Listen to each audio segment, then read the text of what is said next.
በጣም አስቸጋሪ ነው። አንዳንዴ ህግ ጤናማ ነው ማለት ህግ ወንጀለኛን አደብ ሊያስገዛ ይችላል። ከህግ በላይ ደግሞ የአእምሮ ህግ አለን እኮ እኛ። ሰው ሲባል የአእምሮ ህጉን እንዴት ነው የማይጠቀመው? የግዴታ ፖሊስ እንዲጠብቀን ብቻ መጠበቅ የለብንም። ወንድም ላይ እንዲደረግ ማፈልገውን ሌላው ላይ አታድርግ የሚለው የመጽሐፍ ቅዱሳችን ህግ እኮ ለዚህ ነው። እና በጣም አርሲ ላይ ሊትራሊ ክርስቲያኑን የማጽዳት ስራ እየተሰራ ያለው ፍትህ ብቻ የሚለው ብዙ የሚያስኬድ አይመስለኝም። 5-6 ዓመታቶች ስለተቆጠሩ አንዳንዴ ፍትህን በእጃችን የምንጽፍባቸው ነገሮች ይኖራሉ ማለት ነው። በእጃችን የምናመጣቸው ነገሮች ሊኖሩ ይችላሉ። አንተ ወንድምህን ማጠብቅ ከሆነ፣ አንተ እህትህን ማጠብቅ ከሆነ እህትህ እየተበላች ወንድምህ እየተበላ ነገ እኔ አልበላም ብሎ መቀመጥ አስቸጋሪ ነው። ሰው የአባቶቹን ዝምታ አለው።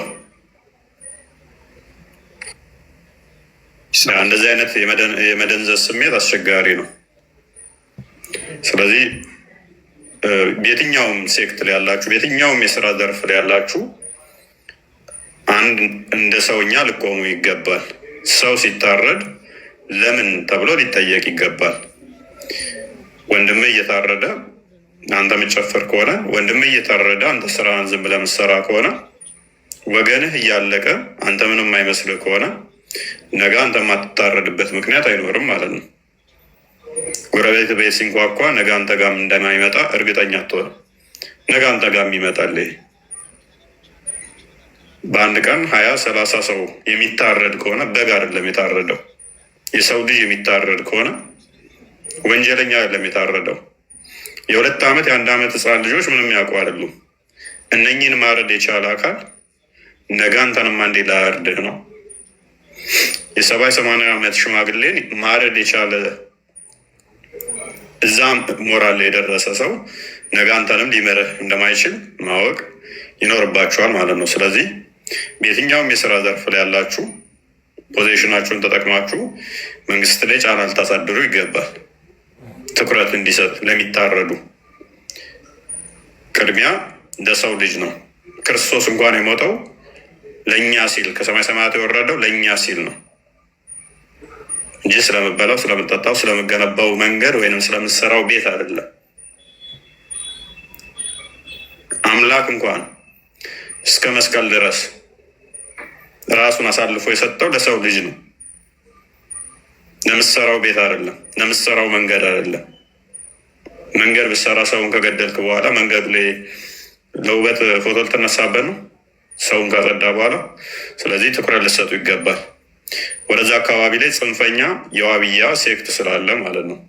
ኦርቶዶክሳውያንን በማጽዳት ሰልቤት የሚያደርጋለ መሬታቸውን ወስዳለሁ፣ እኔ አርስበታለሁ፣ እኔ ይዘራበታለሁ ብሎ ለአጩ የሚያዝረበርብ ብዙ ስላለ ወደዛ አካባቢ ላይ። ስለዚህ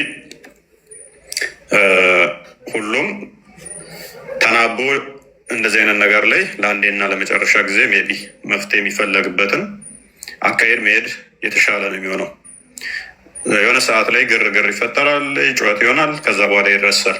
የሆነ ሰዓት እንትን ይባላል፣ ይረሳል።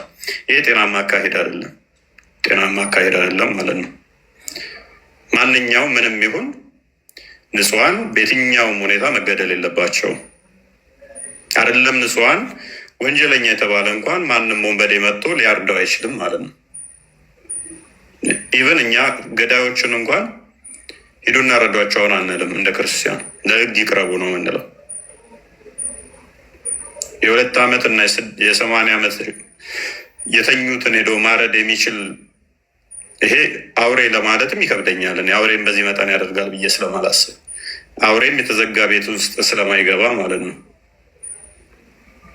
እና ሁላችንም ለዘብተኛ መሆን ያለብን አይመስለኝም። ቪዲዮ መስራት ካለባችሁ ስሩ፣ ጫና ማድረግ ካለባችሁም እንደዛው። ብዙም የደስታ ጊዜ የለንም፣ ስለ ወንድሞቻችን የምናዝንበት ነው ማለት ነው። እና እንደዛ ነው። ቴንኪው። ወደ ቶፒካችን እንመለስ።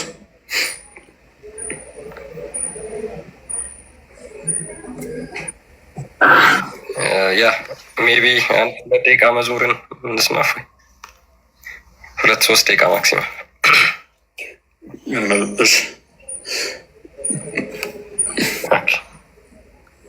አቤቱ የሆነብንን አስብ፣ አቤቱ የሆነብንን አስብ፣ በላያችን ላይ የወደቀውንን መከራ ተመልከት። ርስታችን ለእንግዶች ቤቶቻችንም ለሌሎች ሆኑ። ሰቆቃው ኤርምያስ